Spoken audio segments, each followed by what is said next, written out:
নমস্কার, সৃষ্টি সুক্রিয়েশনসের আরেকটি নতুন ভিডিওতে সবাইকে স্বাগত জানাই। আমরা এখন রয়েছি দীঘাতে এবং আমরা যে হোটেলটিতে রয়েছি সেই হোটেলটির নাম হোটেল সিগনেটিন। সেই হোটেলের সম্পূর্ণ রিভিউ আপনারা দেখেছেন। আমরা দীঘাতে দুদিনের ছুটি কাটাতে এসেছি। উইকেন্ডে আপনারাও অনেকেই দীঘাতে আসেন। কিভাবে আপনারা দীঘাকে ঘুরে দেখবেন এবং কিভাবে আপনারা দুটো দিনের সময়কে কাটাবেন সেই নিয়েই আমার আজকের ভিডিও। আপনারা আমার ভিডিওর সঙ্গে থাকুন এবং দেখতে থাকুন।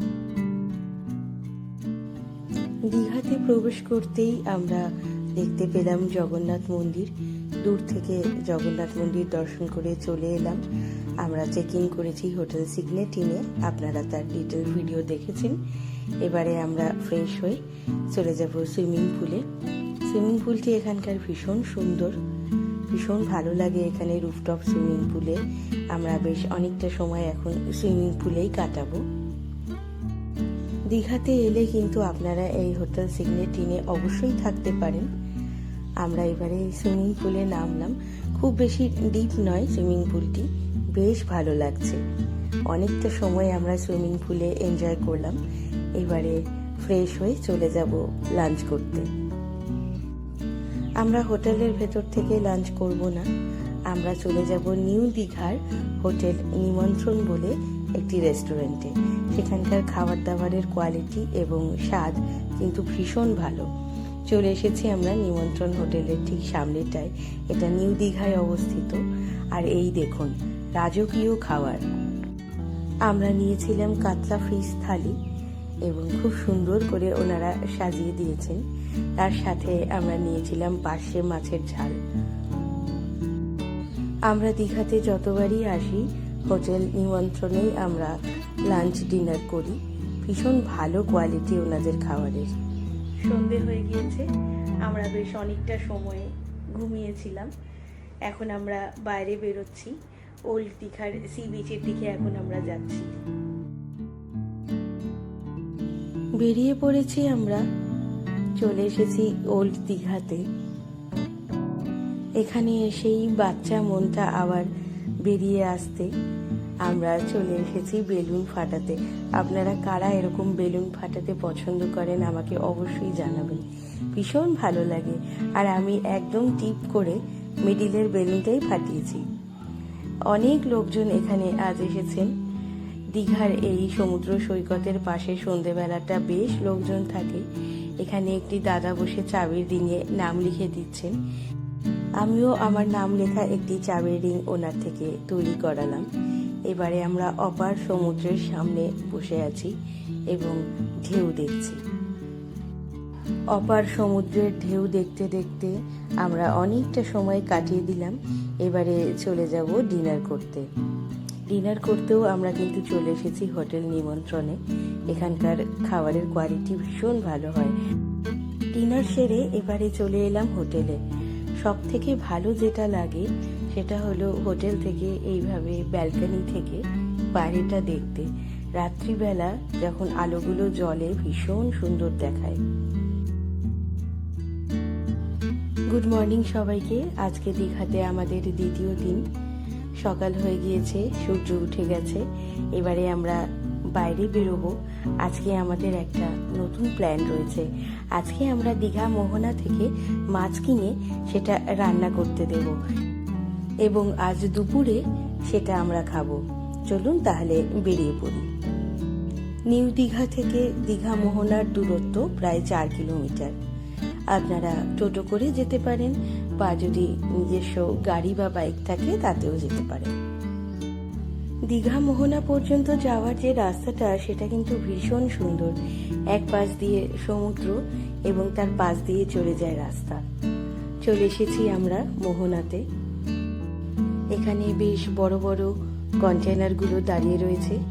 এই গাড়িগুলোতে করে মাছ সরবরাহ করা হয় সারা ভারতবর্ষে তথা সারা পৃথিবীতে। চলে এসেছি আমরা মাছের বাজারে।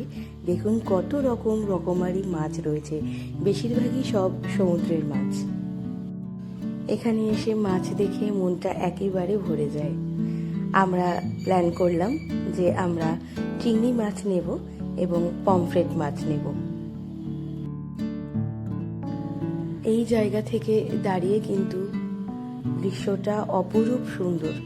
ওইদিকে একটা জাহাজ চলে যাচ্ছে মাছ ধরতে, ওই দূরে রয়েছে মোহনার শেষ মাথা, সেখানে আমরা ঘুরতে যেতে পারি। এখানে কিছু মানুষ বসে থাকেন যারা আপনার কেনা মাছকে কেটে দেন। সেই রকমই এই কাকু আমাদের মাছগুলোকে খুব সুন্দর করে কেটে দিচ্ছেন। দীঘা মোহনা থেকে মাছ কিনলে কিন্তু এইভাবে কাটিয়ে আপনারা রান্না করাতে দিতে পারেন। আমরা মাছ রান্না করতে দিয়ে এসেছি, এবারে আমরা চলে যাব সমুদ্রে। দীঘায় আসবো আর সমুদ্রে নিজেকে ভেজাবো না, তা কি হয়?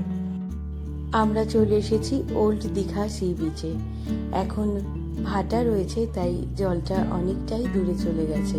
আপনারা দীঘায় এলে যখন সমুদ্রে নামবেন, আপনারা সতর্কতা অবলম্বন করে তবেই নামবেন, খুব বেশি সমুদ্রের গভীরে যাবেন না।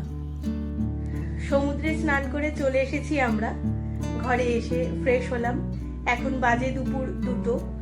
আমরা সকালে আপনারা দেখলেন আমরা দীঘার মোহনা থেকে মাছ কিনে সেটা রান্না করতে দিয়েছিলাম হোটেল নিমন্ত্রণে, যেটা নিউ দীঘাতে অবস্থিত।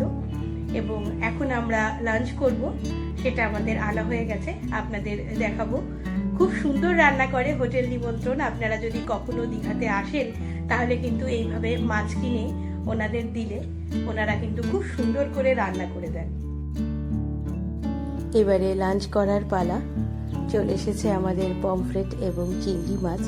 ভীষণ ভালো রান্না করেন ওনারা। আপনারা যদি এখানে আসেন অবশ্যই ওনাদের দোকানে গিয়ে লাঞ্চ বা ডিনার করবেন, বা এইভাবে রান্না করিয়ে হোটেলে নিয়ে এসেও খেতে পারেন।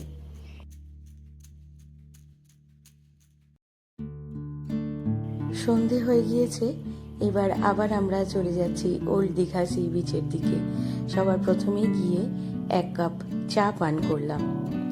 তারপরে এবারে সমুদ্রের ধারে বসে বেশ খানিকটা সময় কাটাবো।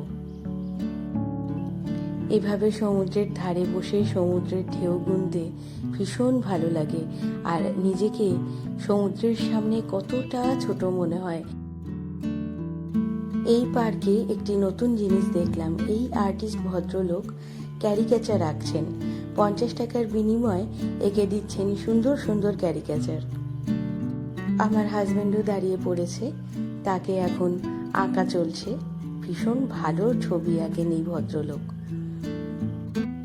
এই দেখুন কি এঁকেছেন, কি সুন্দর আমার হাজবেন্ডের ছবি এঁকেছেন। ভীষণ ভালো লাগলো আমাদের। উনি কিন্তু সবসময় বসেন না, আজকেই শুধু এসেছিলেন। আমরা অনেকটা সময় এখানে কাটালাম। এই জায়গাটিকে দেখতে রাত্রিবেলায় কিন্তু খুব ভালো লাগে। এবারে হোটেলে ফিরে যাওয়ার পালা। সকাল হয়ে গিয়েছে। গুড মর্নিং সবাইকে। আমাদের আজকের সকাল শুরু হচ্ছে ডাব খাওয়া দিয়ে। একটি ডাব খেয়ে এবারে আমরা চলে গেলাম জগন্নাথ দেবের মন্দির দর্শন করতে। এটি কিন্তু দীঘার প্রচুর পুরনো একটি মন্দির। এই মন্দিরের ঠিক পাশেই রয়েছে জগন্নাথ দেবের মাসির বাড়ি। আর এখানেই আসলে দেখা মিলবে এই সুন্দর একটি দৃশ্য। এই জায়গাটিতেও কিন্তু বসে অনেকটা সময় কাটিয়ে দেওয়া যায়। অপার সমুদ্র, তার সামনে আমরা কত ক্ষুদ্র। সমুদ্রের সামনে বসে ঠান্ডা হাওয়া খেয়ে এবারে আমরা চলে এলাম আরেকটি জায়গায়। এই জায়গাটিও আপনাদের দেখাবো। এটি ওল্ড দীঘাতে অবস্থিত। এখানেও কিন্তু অনেকগুলো চেয়ার করা রয়েছে। এখান থেকে সমুদ্র দেখতে ভীষণ ভালো লাগে। আপনারা দীঘায় এলে অবশ্যই এই জায়গাটিতে এসে এখান থেকে সমুদ্র সৈকতকে দেখবেন এবং উপভোগ করবেন। অদ্ভুত সুন্দর মনোরম দৃশ্য আমরা উপভোগ করছি। আজকেই আমাদের শেষ দিন।